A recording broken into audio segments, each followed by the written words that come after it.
Am I being too permissive? That was a question I had to ask myself a lot as I was raising my children. And it's a question I get asked a lot today from parents who are seeking guidance on that topic. Maybe they've been told, you're being too soft, or you're letting your child run the show. Most of the time, that criticism comes from people who just don't understand your child or their needs. But sometimes that lands, like here. At least it did for me. What I know for sure is that even the most thoughtful, responsive parents sometimes give in. And it's not always the wrong choice. But sometimes we do it because we're avoiding a meltdown. Sometimes we do it because figuring out what the right thing to do in the moment is complicated. And here's what makes it especially complicated when we're parenting our autistic children. There are no clear lines. What looks like giving in might actually be a thoughtful accommodation.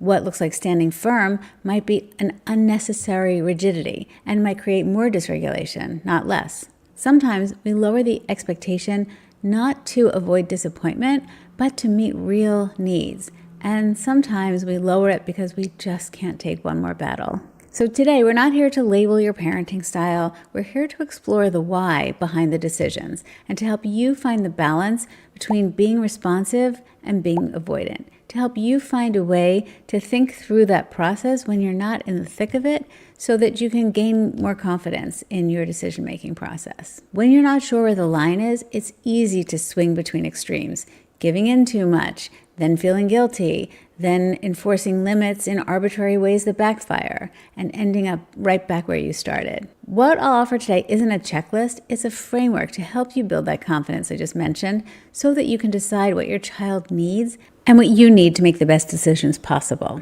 Today's video isn't about defending every choice, it's about helping you see the difference between permissive parenting, which avoids conflict at all costs, and authoritative parenting, which holds boundaries with empathy and clarity.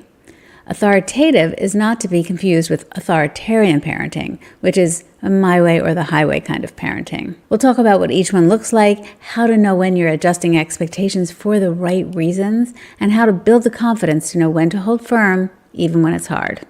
What permissive and authoritative parents have in common is that they're both warm and responsive to their child's needs. But what's happening underneath the surface, that's the why behind the decision, it's completely different. Authoritative parents tend to set clear limits and provide support. They adjust expectations to meet their child's capacity, not to avoid conflict. By meeting your child's needs and supporting them through a difficult time, you might actually avoid the conflict. But that's not the purpose in altering the expectation. The purpose is to support them to be successful. The authoritative parent says, I'm here for you, and I'm still the one leading us forward. Permissive parents, on the other hand, they often want to avoid conflict or distress. They may feel guilty, uncertain, or even fearful about upsetting their child. They tend to give in not out of laziness, but out of a deep fear of escalation or rejection. The permissive parent often thinks, if I hold the boundary, I'll break the relationship. But ironically, avoiding the boundary undermines the very safety they're trying to protect. I recorded another video on what to do if your boundaries are too blurry. It's a very related topic. I'll link it in the description box below if you want to check it out.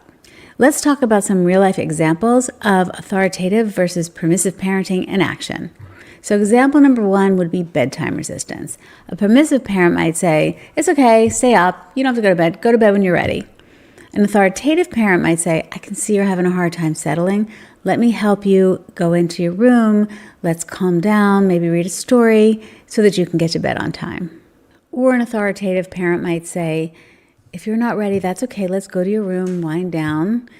You can stay in your room. You can listen to some music until you're ready to fall asleep.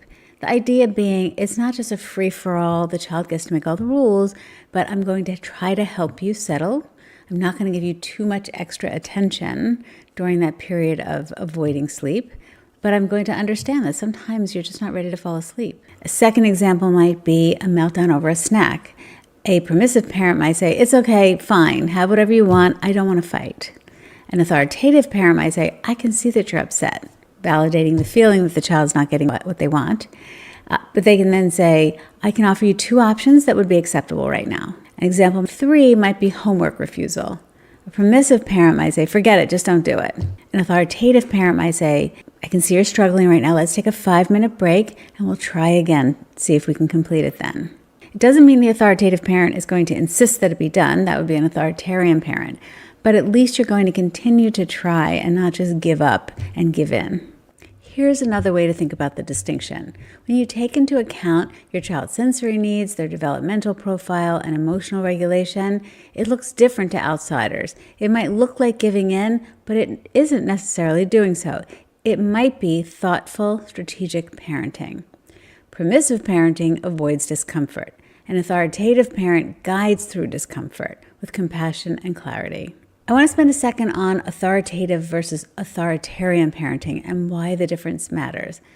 Now that we've clarified that authoritative parenting isn't permissive, let's also clarify what it isn't on the other side of the spectrum, because it's easy to confuse firmness with harshness. So authoritarian parenting is high structure, low warmth. It prioritizes obedience and compliance over understanding, and it often uses punishments, threats, or control to try to maintain authority. Authoritarian parents can often get their children to follow rules, but not out of understanding or trust, but out of fear.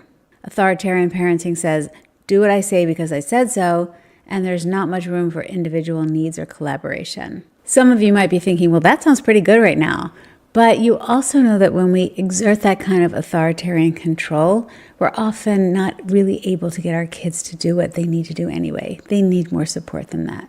By contrast, authoritative parenting is high structure and high warmth. So it maintains boundaries, but explains and adjusts when those things are needed, builds internal motivation and trust in the child rather than relying on fear. So authoritative parenting says, here's what we're doing and I'll help you get there. I care how you feel and I'm holding the limit. So here's something I want to say really clearly, because it is something that I say often in my coaching sessions. Sometimes we are being too permissive. Not because we don't care, not because we're not trying, but because we're exhausted or it's easier in the moment, or because we're afraid that everything will fall apart if we hold the limit.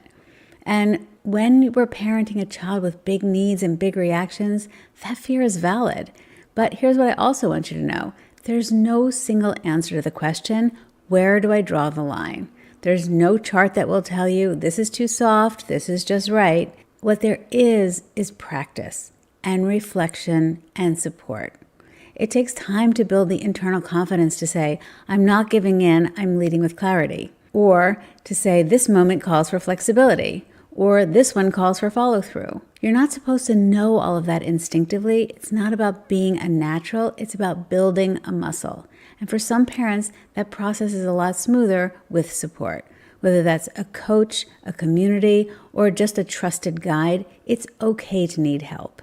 And you don't have to do it alone. You don't have to stay stuck in a cycle of second-guessing every move. If you're looking for guidance on where to draw the line, then by definition, you're already partway there. You're already looking for ways to not be too permissive. You're not soft, you're growing, and every time you step back and ask why you're responding the way you are, you're already leading with more intention than most people ever will. It's that reflection and that willingness to look at your own choices and change them if need be that enables you to build that muscle. I hope this was helpful for you today. Leave some comments about things you might be struggling with. I'd be happy to engage with you in the comments.